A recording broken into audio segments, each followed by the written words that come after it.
세상의 소음이 잦아들고 분주했던 일상이 멈추는 순간 문득 공허함이 밀려올 때가 있습니다.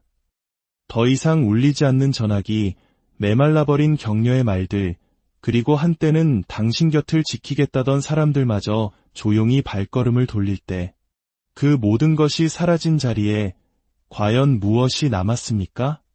우리의 이야기는 바로 그 지점에서 시작됩니다. 만약 지금 당신의 삶을 둘러싼 이 침묵이 버려짐이 아니라 하나님의 신성한 계획, 즉 그분의 섭리라고 말씀드린다면 어떨까요? 당신이 두려워했던 그 고요함이 텅 빈 공간이 아니라 하나님의 음성을 듣기 위해 거룩하게 준비된 땅이라면 어떨까요? 이 메시지는 침묵을 채우기 위해 존재하는 것이 아닙니다. 오히려 그 침묵의 목적을 드러내기 위해 여기에 있습니다. 이 귀한 말씀을 듣기 전 잠시 여러분의 마음을 모아주세요. 이 채널을 구독하고 좋아요를 누르는 여러분의 작은 손길이 지금 이 순간에도 하나님의 위로가 필요한 다른 영혼에게 이 메시지를 전하는 거룩한 통로가 될 수 있습니다. 여러분의 나눔 위에 하나님의 축복이 함께하기를 기도합니다.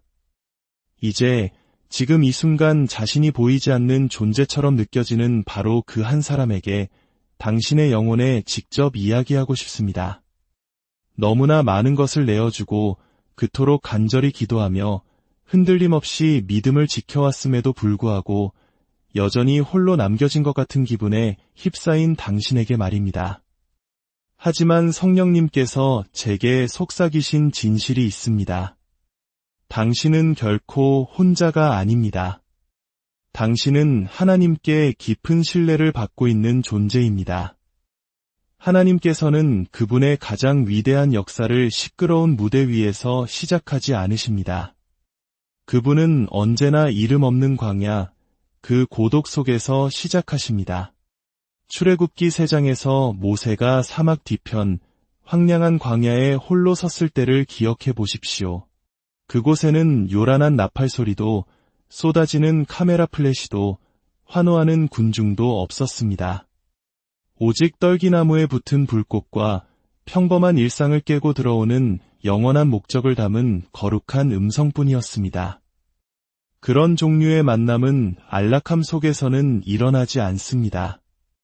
다른 모든 것이 벗겨져 나갔을 때 바로 그때 일어납니다. 어쩌면 지금 당신이 바로 그 자리에 있는지도 모릅니다. 하나님께서 당신 주변의 세상을 잠잠하게 하신 것은 당신을 떠나셨기 때문이 아니라 이제 당신에게 친히 말씀하시기 위함입니다. 시편 139편은 우리가 어디를 가든지 하나님의 영이 미치지 못하는 곳은 없다고 상기시킵니다. 가장 어두운 곳, 메마른 땅, 깊은 침묵 속에서도 그분의 임재는 모든 빈 공간을 가득 채웁니다. 더 이상 기댈 사람이 아무도 없을 때 그분은 흔들리지 않는 반석, 변치 않는 목소리, 결코 떠나지 않는 유일한 존재가 되어주십니다. 저는 고통을 미화하거나 고립이 좋은 것이라고 거짓말하려는 것이 아닙니다. 다만 지금 당신이 보고 있는 것이 전부가 아니라고 말씀드리고 싶습니다. 세상은 이것을 외로움이라 부르지만 하늘은 이것을 거룩한 구별이라 부릅니다. 당신은 간과되고 있는 것이 아니라 특별한 목적을 위해 따로 세워지고 있는 것입니다. 하나님께서는 당신 안에 고요함 속에서만 자랄 수 있는 무언가를 품고 계십니다. 혼돈 속에서는 결코 자랄 수 없었던 것, 침묵 속에서만 형성될 수 있는 거룩한 무언가를 말입니다. 그러니 지금 하나님 외에는 아무도 없다고 느끼고 있다면 당신의 영혼 속에서 일어나고 있는 일을 제가 확증해 드리겠습니다. 당신은 무너지고 있는 것이 아니라 그분의 품으로 더 깊이 이끌리고 있는 것입니다. 그 고독은 벌이 아니라 거룩한 준비 과정입니다. 다른 모든 이들이 떠나갈 때 비로소 가장 중요한 한 분이 당신 곁으로 더 가까이 다가오시기 때문입니다. 당신이 의지했던 사람들이 사라지고 기대했던 선택지들이 증발해버린 것처럼 보이는 지금 이 순간은 비극이 아닙니다. 이것은 전환점입니다. 사라져가는 것들에 대한 의존에서 벗어나 결코 사라지지 않는 분을 향해 돌아서는 순간입니다. 이 잔인하게 느껴지는 침묵은 실은 당신을 부르시는 거룩한 소명입니다. 하나님은 당신 자신의 힘의 한계 끝으로 당신을 이끄심으로써 마침내 당신이 그분의 능력 안에서 온전히 쉴 수 있도록 하시는 것입니다. 주님께서는 당신의 온 마음을 원하십니다. 그것은 그분께 무언가 부족해서가 아니라 당신을 향한 거룩하고 흔들림 없는 사랑 때문입니다. 그 사랑은 당신의 마음을 하나님으로부터 멀어지게 하는 세상의 것들과 당신의 헌신을 나누기를 원치 않으십니다. 그래서 때때로 그분은 당신 삶의 지지대처럼 보였던 것들이 제거되도록 허락하십니다. 당신을 무너뜨리기 위함이 아니라 더 깊은 진실을 드러내기 위함입니다. 당신의 진정한 반석은 결코 그 지지대들이 아니었습니다. 언제나 오직 하나님 한 분이셨습니다. 하나님께서는 출애굽기 33장 14절에서 말씀하셨습니다. 내가 친히 가리라. 내가 너를 쉬게 하리라. 이것은 단순한 위로가 아닙니다. 이것은 언약입니다. 그분은 단지 당신과 함께 계시는 것이 아니라 모든 노력을 멈출 때에만 찾아오는 진정한 안식으로 당신을 이끌고 계십니다. 그리고 우리의 몸부림은 그분의 얼굴 외에는 다른 어떤 것도 구할 힘조차 없을 만큼 지쳤을 때 비로소 멈추곤 합니다. 성경 전체를 관통하는 거룩한 패턴이 있습니다. 하나님은 그분의 영광을 드러내시기 전에 먼저 소음을 제거하십니다.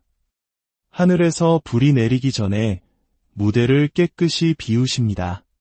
엘리야는 홀로 호렙산으로 가야 했고 모세는 주위에 아무도 없을 때 불타는 떨기나무를 만났습니다. 예수님조차도 아버지와 교제하기 위해 광야로 물러나셨습니다. 침묵은 추방이 아니라 부활의 시간입니다. 지금 당신은 바로 그 거룩한 리듬 속으로 이끌리고 있습니다. 신명기 8장 3절은 하나님께서 이스라엘 백성이 굶주리도록 허락하신 이유를 알려줍니다. 그들을 해하려 하심이 아니라 사람이 떡으로만 사는 것이 아니요 여호와의 입에서 나오는 모든 말씀으로 사는 줄을 그들이 알게 하려 하심이었습니다. 이 구절은 단순한 신학 이론이 아닙니다. 이것은 살아있는 간증입니다. 지금 여러분 중 일부는 바로 그 계절을 지나고 있습니다. 하나님께서 당신의 삶의 굶주림과 공허함, 심지어 고독을 허락하신 것은 당신을 파괴하기 위함이 아니라 당신을 성장시키기 위함입니다. 그분은 당신을 애굽의 종살이에서 이끌어내어 에덴의 교제로 군중 속에서 이끌어내어 그분과의 친밀한 사귐으로 인도하고 계십니다. 모든 것이 벗겨져 나간 것 같다고 느끼는 분에게 말씀드립니다. 당신은 당신의 삶에서 부재를 보지만 하나님께서는 기회를 보십니다. 당신이 상실을 보는 그곳에서 그분은 당신을 통해 드러날 영광의 자리를 보십니다. 당신이 텅 비었다고 느낄 때 그분은 마침내 모든 우상이 치워진 깨끗한 제단을 보십니다. 당신을 떠나간 사람들은 은혜였습니다. 사라진 기회들은 자비였습니다. 이제 당신에게는 오직 하나님 외에 의지할 이가 아무도 남지 않았기 때문입니다.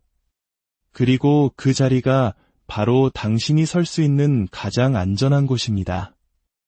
시편 46편 10절에서 성령님은 말씀하십니다. 너희는 가만히 있어 내가 하나님됨을 알지어다. 더 많이 행하고 해결책을 찾아내고 더 빨리 달리라고 하지 않으셨습니다. 그저 가만히 있으라고 하셨습니다. 그분을 아는 것은 바로 거기서부터 시작됩니다. 고요함은 수동적인 상태가 아닙니다. 그것은 강력한 힘입니다. 당신의 영이 재정렬되고 두려움이 힘을 잃으며 하나님의 음성이 그 어떤 것보다 명확해지는 곳입니다. 혹시 최근 들어 왜 모든 것이 이토록 조용한지, 왜 문들이 닫히고 사람들이 희미해져 가는지, 심지어 당신 마음속 소음마저 잠잠해졌는지 묻고 있었다면 이것을 기억하십시오. 당신은 동굴에 갇힌 것이 아닙니다. 당신은 지금 거룩한 땅 위에 서 있습니다. 지금 이 순간은 하나님께서 영원에 울려 퍼질 속삭임으로 말씀하시는 때입니다. 하늘이 몸을 기울여 이렇게 말하는 순간입니다. 이제 내가 너의 온전한 주목을 받았으니 내가 앞으로 행할 일을 지켜보아라. 견디기 힘든 열기가 느껴질 때, 주위의 침묵이 당신이 지금까지 들어왔던 그 어떤 인정의 목소리보다 더 크게 울려 퍼질 때, 바로 그때 거룩한 변화가 시작됩니다. 당신의 환경이 아니라 당신의 영혼 속에서 말입니다. 이곳은 단순한 광야가 아닙니다. 이곳은 하나님의 작업실입니다. 당신을 부수려는 것처럼 느껴지는 그 불은 사실 하나님께서 당신 안에 결코 흔들리지 않을 무언가를 빚고 계시는 과정입니다. 하나님과의 고독은 벌칙의 시간이 아니라 훈련의 시간입니다. 하나님께서 그분의 임재를 감당할 만큼 강한 사람을 세우고자 하실 때 그분은 화려한 연단이나 무대 위에서 시작하지 않으십니다. 그분은 그림자와 고요함 속에서 시작하십니다.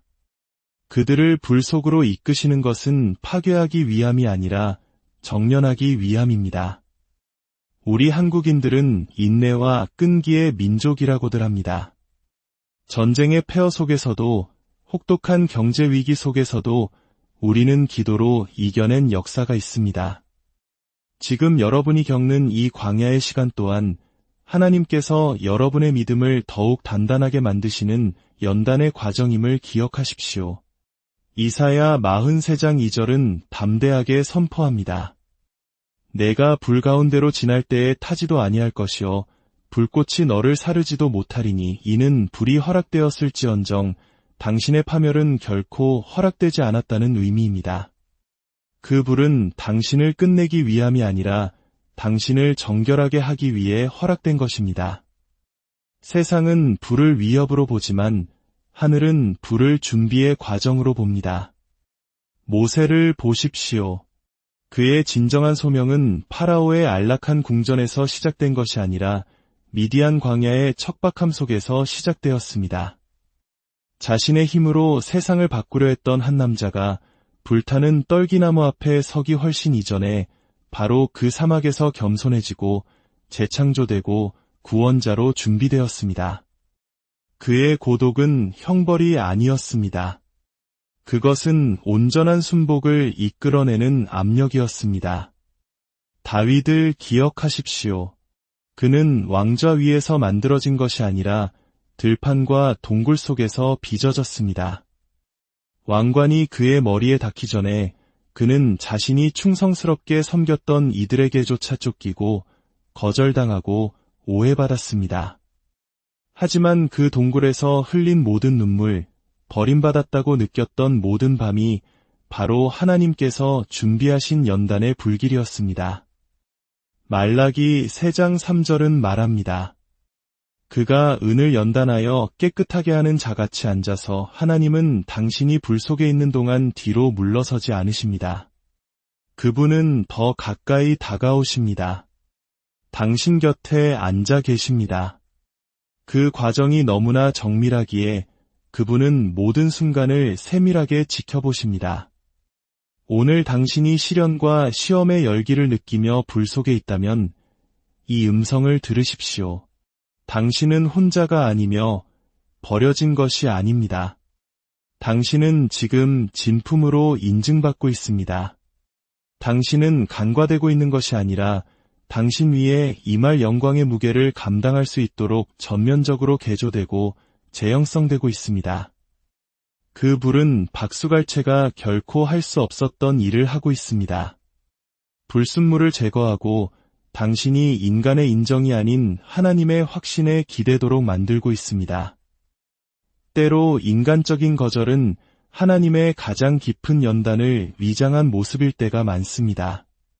하나님의 인정하심이 닫힌 문처럼 보일 때도 있고 그분의 은총이 모든 관계가 옅어지고 모든 기회가 메말라 당신에게 남은 것이라곤 그분의 임재를 상징하는 불꽃뿐인 계절처럼 보일 때도 있습니다. 하지만 사랑하는 여러분, 그것만으로 충분합니다. 아니, 차고 넘칩니다. 바로 그 순간 사람에 대한 의존은 죽기 시작하고 하나님에 대한 신뢰가 솟아오르기 시작하기 때문입니다. 당신은 자욱한 연기 속에서 숨쉬는 법을 배우고 풀무불 속에서 노래하는 법을 배우게 됩니다. 베드로전서 1장 6절에서 7절은 우리가 겪는 시련의 목적을 알려줍니다.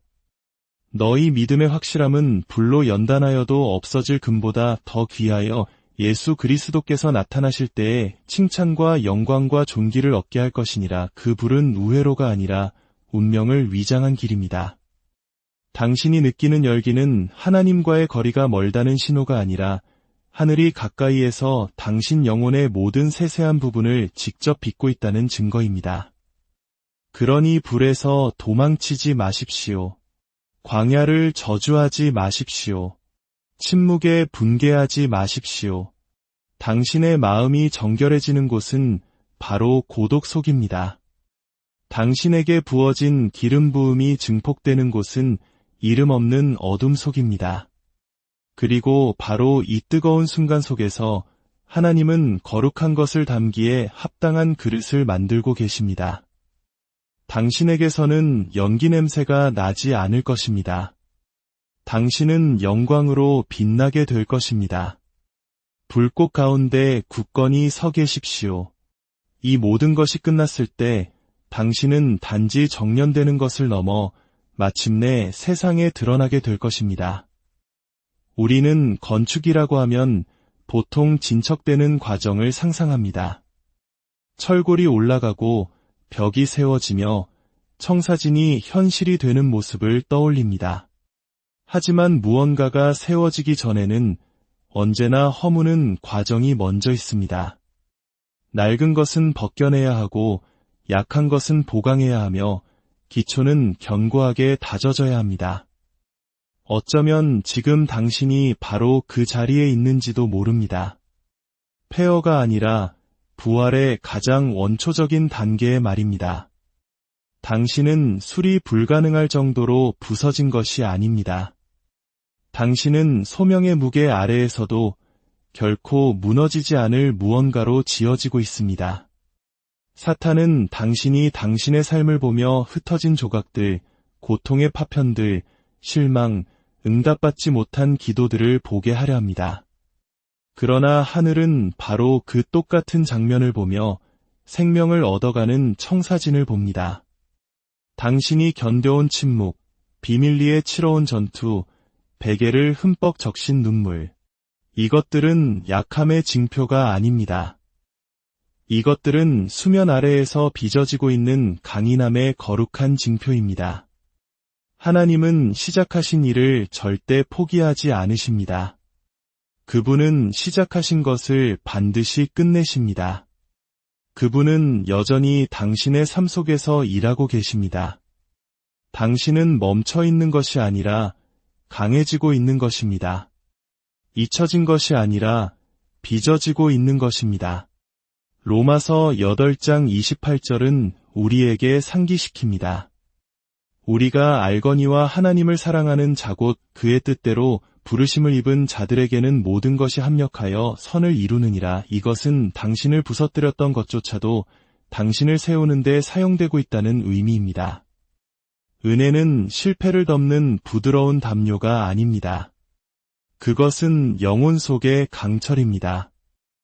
다른 모든 것이 무너져 내릴 때 당신을 하나로 붙들어주는 하나님의 신실하심의 힘입니다. 지금 당신은 연약하게 느껴질지 모르지만 하나님의 손 안에서 당신의 연약함은 맹렬한 믿음의 탄생지가 됩니다. 그래서 바울은 고린도후서 12장 9절에서 이렇게 말했습니다. 내 은혜가 내게 족하도다이는 내 능력이 약한 데서 온전하여짐이라. 하나님의 능력이 가장 밝게 빛나는 것은 우리의 완벽한 순간이 아닙니다. 바로 우리의 갈라진 틈새 속에서입니다.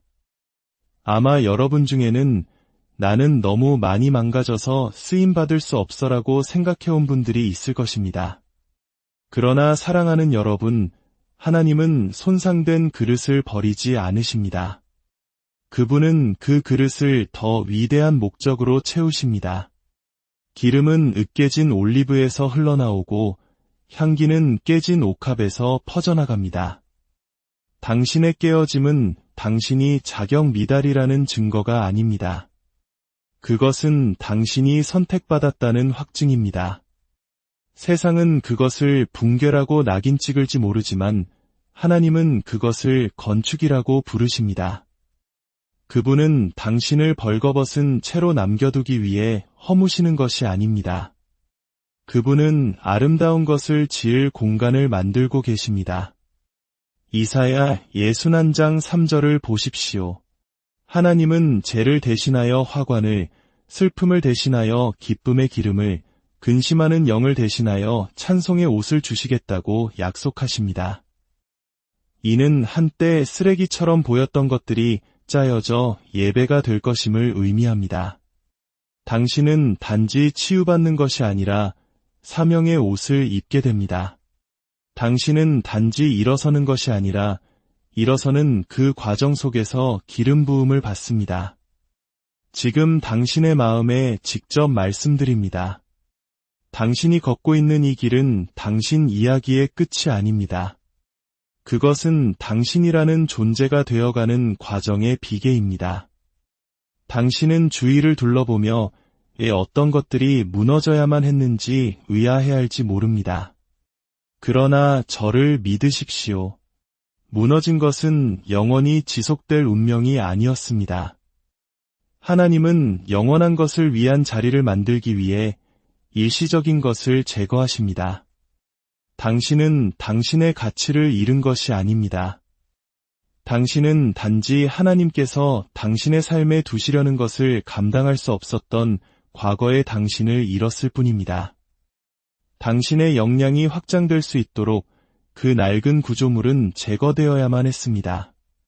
사탄이 깨어짐이라는 낙인으로 사용하려 했던 것을 하나님께서는 회복력의 간증으로 사용하고 계십니다.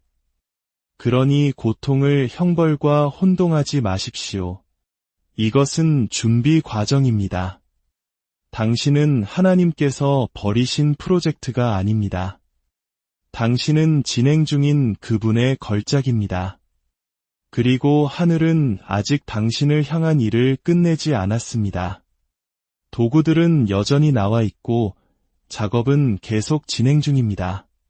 그리고 모든 것이 끝났을 때 한때 폐허처럼 보였던 것은 내면으로부터 모든 것을 재건하신 분의 영광을 비추게 될 것입니다. 다음으로 나아가기 전에 당신 영혼 깊은 곳의 부드러운 부분, 즉 간과됨의 아픔에 대해 이야기하고 싶습니다. 실패에서 오는 것이 아니라 보이지 않는 존재가 되는 것에서 오는 거룩한 종류의 마음 아픔이 있습니다. 당신은 성실했고, 기도했고, 순종했고, 사랑했습니다. 그런데도 세상은 그것을 보지 못하는 것 같습니다. 아무도 알아주지 않는 것 같습니다. 그러나 분명히 들으십시오. 하나님은 보셨습니다. 하나님은 단 한순간의 신실함도 놓치지 않으십니다. 공중을 나는 참새 한 마리도 돌보시는 바로 그 하나님께서 단 한 번의 숨결도 당신에게서 눈을 뗀 적이 없으십니다. 누가복음 12장은 참새 한 마리도 하나님 앞에 잊어버린 바 되지 아니하며 너희에게는 심지어 머리털까지도 다 세신 바 되었다고 말합니다. 두려워하지 마십시오. 당신은 많은 참새보다 더 귀합니다. 다른 사람들이 당신의 고통, 노력, 조용한 인내를 지나쳐갈 때 하늘은 그렇지 않습니다. 아마 당신은 그림자 속에서 섬겨왔을 것입니다. 비밀리에 가족을 위해 기도하고 눈물로 씨를 뿌리고 아무도 보지 않을 때 믿음으로 서 있었을 것입니다. 그러나 하나님은 보셨습니다. 하나님은 보고 계십니다. 히브리서 4장 13절은 모든 피조물이 하나님 앞에서 숨겨진 것이 없다고 확신시켜줍니다. 당신의 한밤중의 속삭임, 아무도 알아주지 않는 희생, 닫힌 문 뒤에서 싸운 전투, 그 모든 것은 졸지도 주무시지도 않는 그분의 눈으로 목격되었습니다. 그리고 더 아름다운 사실을 말씀드릴까요? 이름 없이 어둠 속에 있는 것은 방치가 아닙니다. 종종 그것은 보호입니다. 광야는 형벌이 아니라 준비 과정입니다. 하나님은 그분이 빚고 계신 것을 숨기십니다. 씨앗이 자라기 전에 땅에 묻히는 것처럼, 금이 전시되기 전에 정련되는 것처럼 당신 또한 거룩한 과정 속에서 그분 가까이에 보호받고 있습니다. 이 숨겨짐은 하늘의 침묵이 아니라 하늘의 방패입니다. 다른 사람들이 당신의 이름을 잊을 때 하나님은 그 이름을 속삭이십니다. 사람들이 당신의 가치를 간과할 때 그 가치를 부여하신 분은 바로 하나님이십니다. 당신은 유행을 타거나 좋아요를 받거나 박수갈채를 받지 못할 수도 있습니다. 그러나 당신은 알려진 존재입니다. 이름 불린 존재입니다. 주목받는 존재입니다. 창세기 16장에서 쫓겨나 홀로 있었을 때 주님께 부르짖었던 하갈을 기억하십시오. 하나님은 자신을 엘로이, 즉 보시는 하나님으로 나타내셨습니다. 바로 그 하나님께서 지금 이 순간 바로 여기에서 당신을 보고 계십니다. 만약 당신이 고립되고 축하받지 못하고 보이지 않는다고 느끼고 있다면 당신의 여정의 이 부분을 멸시하지 마십시오. 하늘이 조용한 것은 멀리 있기 때문이 아니라 세심하게 주목하고 있기 때문입니다. 대가가 작품을 공개하기 전에 모든 붓터치를 완벽하게 다듬는 것처럼 하나님은 보이지 않는 곳에서 당신을 준비시키셔서 마침내 부인할 수 없는 존재로 세상에 내보내실 것입니다. 당신의 무명 시절은 신성합니다. 당신의 고요함은 낭비되지 않습니다. 당신은 오직 하나님만이 말씀하시고 오직 하나님만이 보시며 오직 하나님만이 당신을 지탱하실 수 있는 계절을 필요로 하는 목적을 위해 빚어지고 있습니다. 군중은 당신의 이름을 모를지 모르지만 하나님은 당신을 내 것이라 부르십니다. 그리고 그분이 당신을 앞으로 부르실 때 당신은 단지 은사나 영광만을 가지고 나오지 않을 것입니다. 당신은 깊이와 능력과 진실함과 그리고 결코 혼자가 아니었음을 아는 데서 오는 흔들리지 않는 확신을 가지고 나오게 될 것입니다. 그러니 다른 아무도 당신의 이름을 높여주지 않더라도 고개를 드십시오. 사람의 박수갈채는 사라지지만 하늘의 시선은 결코 흔들리지 않습니다. 당신은 사람에게 보이지 않을지 모르지만 하나님께는 보입니다. 그리고 하나님께서 보시는 것을 그분은 보물로 여기십니다. 그분이 보물로 여기시는 것을 그분은 돌보십니다. 그리고 그분이 돌보시는 것을 그분은 마침내 드러내십니다. 당신이 붙잡고 있는 약속이 저 멀리 떠다니는 것처럼 느껴질 때, 두 손을 들었지만 마음은 떨리고 있을 때, 남몰래 의심과 싸우면서도 입술로는 소망을 선포했을 때, 당신은 이미 세상이 이해할 수 없는 수준의 믿음으로 들어선 것입니다. 그리고 사랑하는 여러분, 바로 그 공간이 하나님께서 가장 깊은 일을 하시는 곳입니다. 믿음은 문이 활짝 열릴 때, 응답이 명확할 때, 기적이 눈앞에 보일 때 증명되는 것이 아닙니다. 믿음은 예언과 성취 사이의 공백, 그 정적 속에서 증명됩니다. 하늘이 침묵하는 것처럼 보이고 사탄이 오지 않을 거야 라고 속삭이는 그 고통스러운 고요함 속에서 말입니다.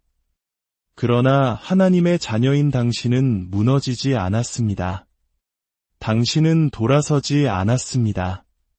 그리고 그것이 당신을 어둠에게 위험한 존재로 만듭니다. 히브리서 11장 1절은 진정한 믿음은 바라는 것들의 실상이요 보이지 않는 것들의 증거라고 말합니다. 이는 당신이 그분의 길을 다 이해할 수 없을지라도 여전히 그분을 신뢰한다면 하늘은 그것을 믿음이라 부른다는 뜻입니다. 보이지 않는 것에 대한 그런 순복만큼 하나님의 마음을 움직이는 것은 없습니다. 때로 가장 서기 힘든 곳은 하나님께서 말씀하셨다와 그것이 이루어지는 것을 본다 사이의 복도입니다. 당신이 기도하고 순종하고 금식하고 믿었음에도 여전히 아무것도 보이지 않을 때 무엇을 해야 합니까?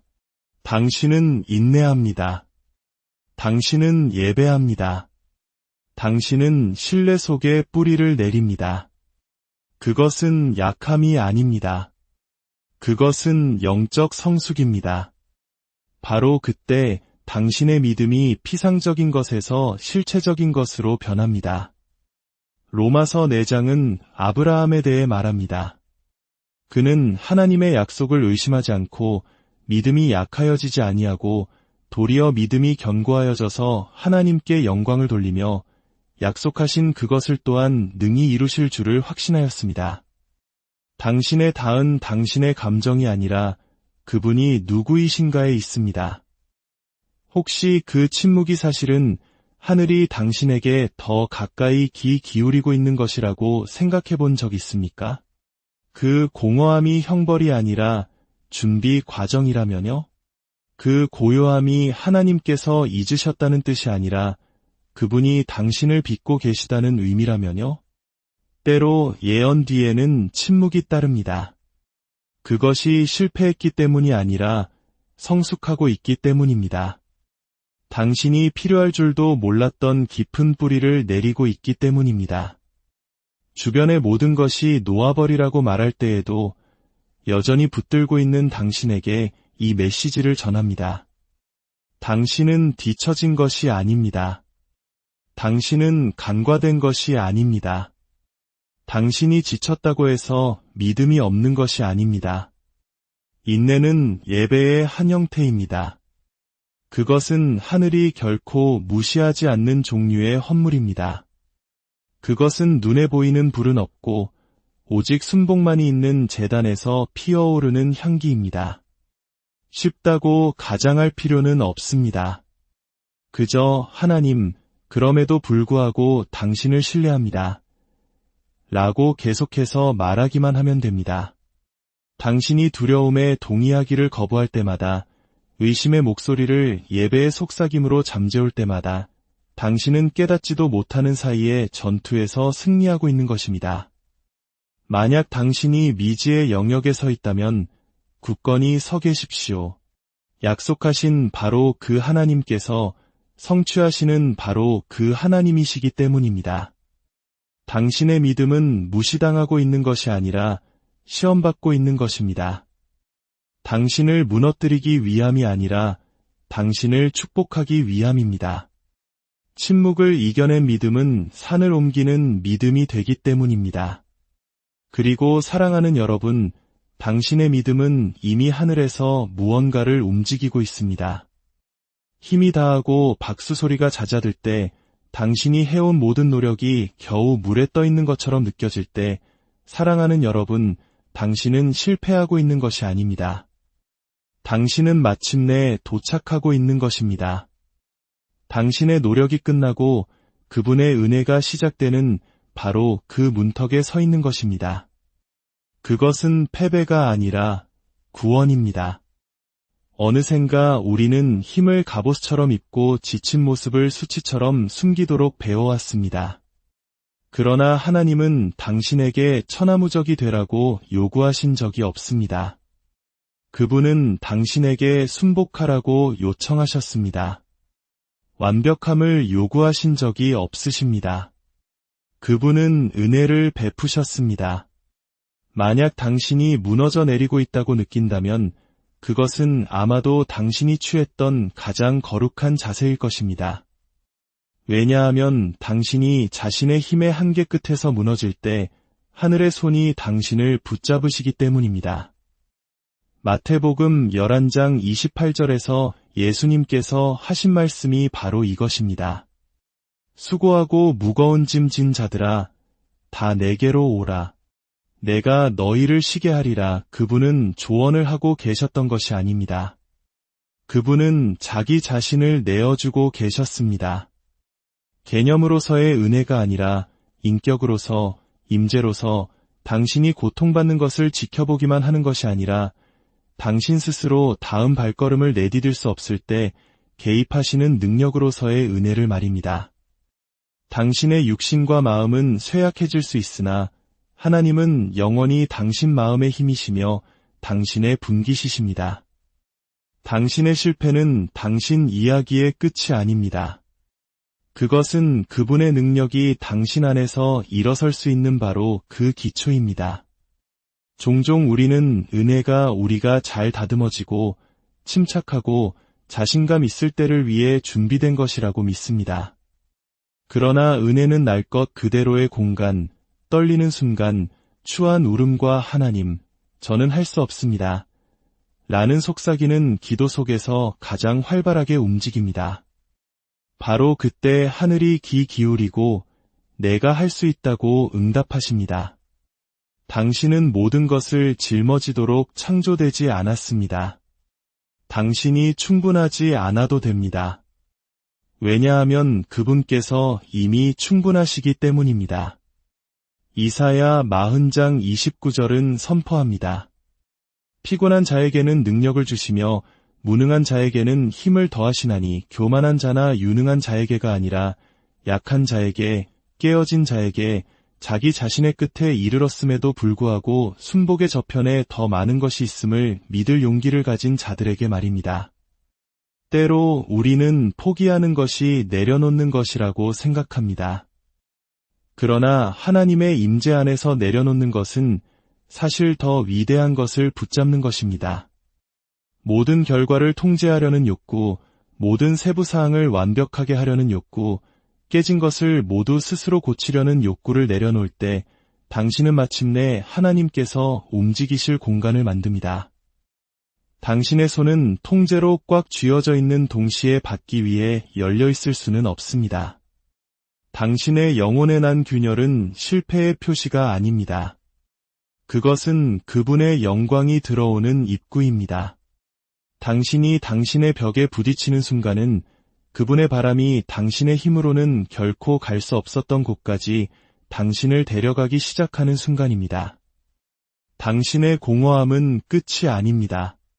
그것은 영원한 것으로 채워지기 시작하는 거룩한 시작입니다.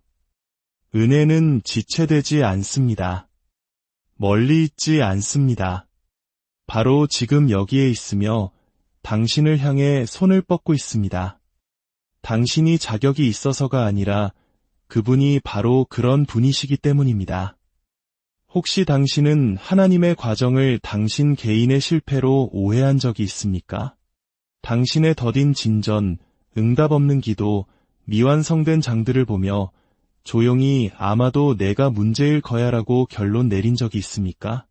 그렇다면 당신은 혼자가 아닙니다. 그러나 이 말을 크고 분명하게 들으십시오. 당신은 실패하고 있는 것이 아닙니다. 당신은 빚어지고 있는 것입니다.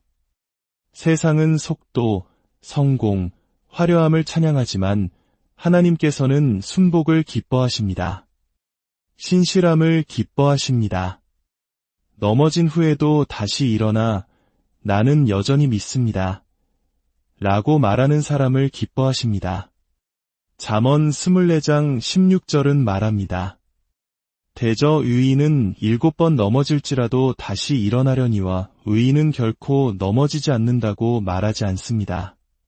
다시 일어난다고 말합니다. 하늘이 존귀하게 여기는 것은 바로 그 일어섬입니다. 어떤 분들은 마치 다른 사람들이 자신을 앞질러가는 동안 자신은 차례를 기다리며 갇혀있는 것처럼 지체되었다고 느낍니다. 그러나 지체는 자격 박탈이 아닙니다. 하나님의 나라에서 기다림은 결코 낭비되지 않습니다. 아니오처럼 느껴졌던 것은 종종 더 깊고 더 풍성하고 더 거룩한 것을 향한 신성한 방향 전환이었을 뿐입니다. 당신이 간과되었다고 생각했던 것은 사실 하늘이 더 신성한 것을 위해 당신을 따로 불러내신 것이었습니다. 이 과정이 항상 좋게 느껴지지는 않습니다. 빚어지는 과정은 거의 그렇지 않습니다. 때로는 가만히 서 있는 것처럼 느껴질 수도 있습니다. 그러나 당신은 갇혀 있는 것이 아닙니다. 당신은 영적인 수술을 받고 있는 중입니다. 하나님은 보이지 않는 곳에서 당신의 미래의 무게가 당신의 영혼을 짓누르지 않도록 부서진 것을 수리하고 잃어버린 것을 회복하며 기초를 재건하고 계십니다. 빌립보서 1장 6절은 이 약속을 상기시킵니다. 너희 안에서 착한 일을 시작하신 이가 그리스도 예수의 날까지 이루실 줄을 우리는 확신하노라. 하나님은 시작하신 것을 끝내십니다. 당신이 그분을 추적할 수 없을 때에도 당신은 그분을 신뢰할 수 있습니다. 당신은 폐허 속에 있는 것이 아니라 회복 중에 있습니다. 은하계를 붙들고 계신 손이 당신의 과정을 함께 붙들고 계십니다. 그리고 그분은 결코 놓지 않으십니다. 비록 사람이 당신의 멈춤을 비판할지라도 하늘은 당신의 발걸음을 축하합니다. 당신은 아직 경주를 마치지 않았을지 모르지만 하나님은 당신이 여전히 달리고 있다는 사실 자체를 기뻐하십니다. 넘어지는 것이 당신의 자격을 박탈하지 않습니다. 포기하는 것이 그럴 뿐입니다. 그리고 당신은 포기하지 않았습니다. 당신은 여전히 여기에 있습니다. 그것이 바로 당신의 삶에 하나님의 손길이 있다는 증거입니다. 이제 조용한 가운데 당신의 질문들이 크게 울려 퍼질지도 모릅니다. 하나님, 어디 계세요? 왜 말씀하지 않으세요? 하나님의 침묵이 그분의 부재를 의미한다고 믿기 쉽습니다. 그러나 들으십시오. 그분은 침묵하실지 모르지만 결코 부재하지 않으십니다. 사실 하나님의 가장 강력한 움직임 중 일부는 침묵 속에서 시작됩니다. 이사야 30장 15절은 상기시킵니다. 너희가 조용히 하고 신뢰하여야 힘을 얻을 것이오늘. 어떤 종류의 힘은 무대 조명이나 외침이 아니라 오직 고요함 속에서만 태어납니다. 홍해가 갈라지기 전에 백성들은 가만히 서 있었습니다. 갈멜산에 불이 내리기 전에 조용한 긴장감이 흘렀습니다. 엘리야조차도 절망의 순간에 바람이나 지진 속에서가 아니라 세미한 소리 가운데서 하나님의 음성을 들었습니다.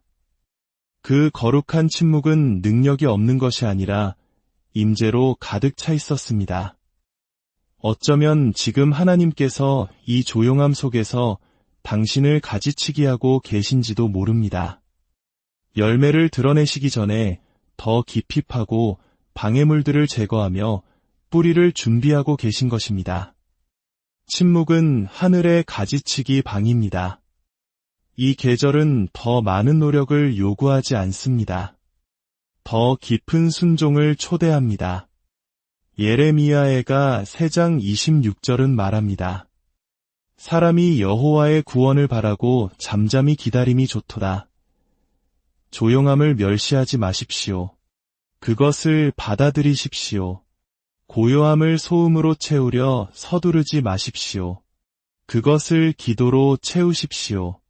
대답을 위한 기도가 아니라 신뢰에서 우러나오는 기도를 드리는 것에는 강력한 힘이 있습니다. 하늘이 크게 말씀하시지 않을 때에도 여전히 가까이에서 귀 기울이고 계시기 때문입니다. 하나님의 침묵을 그분의 방치로 해석하는 것을 멈추십시오. 그것이 실제로는 그분의 가까움이라면 어떨까요? 때로 선생님은 시험 중에 가장 조용합니다. 교실을 떠났기 때문이 아니라 이미 당신에게 필요한 모든 것을 가르쳐 주셨기 때문입니다. 고요함 속에서 하나님은 당신의 성과가 아니라 당신의 자세를 보고 계십니다. 모든 것이 사라질 때, 친구들이 침묵할 때, 심지어 가족조차 이해하지 못하는 것처럼 보일 때, 당신은 신성한 무언가를 발견하기 시작합니다.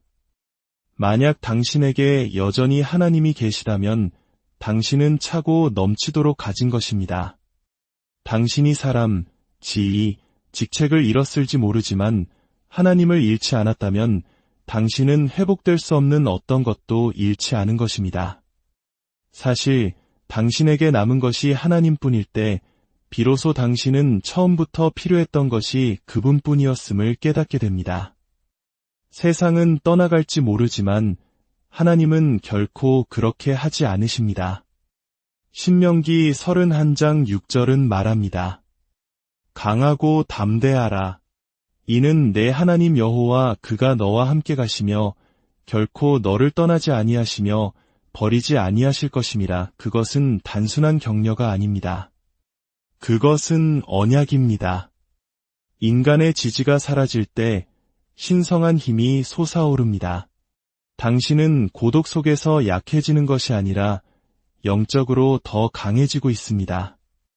당신은 고립을 그저 생존하고 있는 것이 아닙니다. 당신은 전략적으로 분리되어 군중이 결코 줄 수 없는 것을 하늘로부터 부여받고 있습니다. 당신 곁에 하나님 외에 아무도 서 있지 않을 때 그것은 좌절이 아니라 새로운 시작을 위한 준비입니다. 당신의 고립이 깊을수록 당신의 기름 부음은 더 강해집니다. 왜냐하면 기름은 조용한 곳에서 만들어지기 시작하기 때문입니다. 박수갈채가 없을 때 당신은 성령의 속삭임에 귀 기울이는 법을 배웁니다. 진정한 정체성은 사람들에게 보여지는 것에서가 아니라 하나님께 알려지는 것에서 단련됩니다. 당신이 서 있는 것은 당신의 힘이 완벽해서가 아닙니다. 그분이 당신을 붙들어 주셨기 때문입니다. 당신의 간증은 힘들지 않았다는 것이 아닙니다. 당신의 간증은 당신이 포기하지 않았다는 것입니다. 모든 사람이 떠났을 때 하나님께서 더 강하게 나타나셨다는 것입니다. 고독 속에서 당신의 마음은 정화되었고 무명 속에서 당신의 기름 부음은 증폭되었습니다. 그리고 바로 이 순간의 열기 속에서 하나님은 거룩한 것을 담기에 합당한 그릇을 만들고 계십니다. 당신은 연기 냄새가 나지 않을 것입니다. 당신은 영광으로 빛나게 될 것입니다. 당신은 침묵 속에서 살아남은 것이 아니라 그것에 의해 빚어졌습니다. 그리고 이제 한때 고립처럼 보였던 것이 신성한 시작으로 드러나고 있습니다. 광야는 당신을 낭비하지 않았습니다. 그것은 당신 안에 영원하고 신성한 무언가를 잉태했습니다. 당신은 거기서 죽은 것이 아니라 태어났습니다. 이제 당신은 단지 상처 입은 자가 아니라 사명을 받은 자입니다. 당신을 파괴하려 했던 것은 당신 안에서 파괴될 수 없는 것이 무엇인지를 증명했을 뿐입니다. 이제 우리는 이 메시지를 닫기 전에 당신이 있는 바로 그 자리에서 저와 함께 진솔한 기도의 순간에 동참하기를 초대합니다. 아버지 하나님, 군중이 모이지 않고 소음이 방해하지 않는 이 조용한 공간에서 당신께 나아갑니다. 유창한 말도 잘 다듬어진 기도도 아닌 그저 당신의 임재를 갈망하는 마음으로 나아갑니다. 주님, 다른 모든 것이 불확실하게 느껴질 때 당신은 저의 견고한 반석이셨습니다. 제가 아무도 없었을 때 당신은 그곳에 계셨고 지금도 여전히 여기에 계십니다.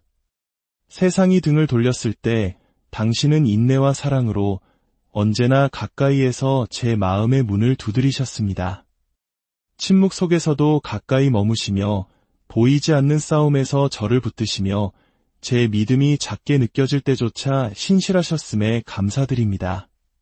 당신은 광야의 속삭임이시며 약함 속의 강함이시며 할 말을 잃었을 때의 숨결이십니다.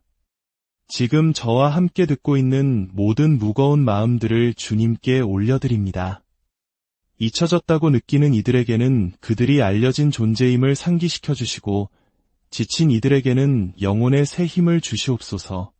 아버지, 이 고독의 자리에서 도망치지 않고 그 안에서 당신을 만나게 도와주소서.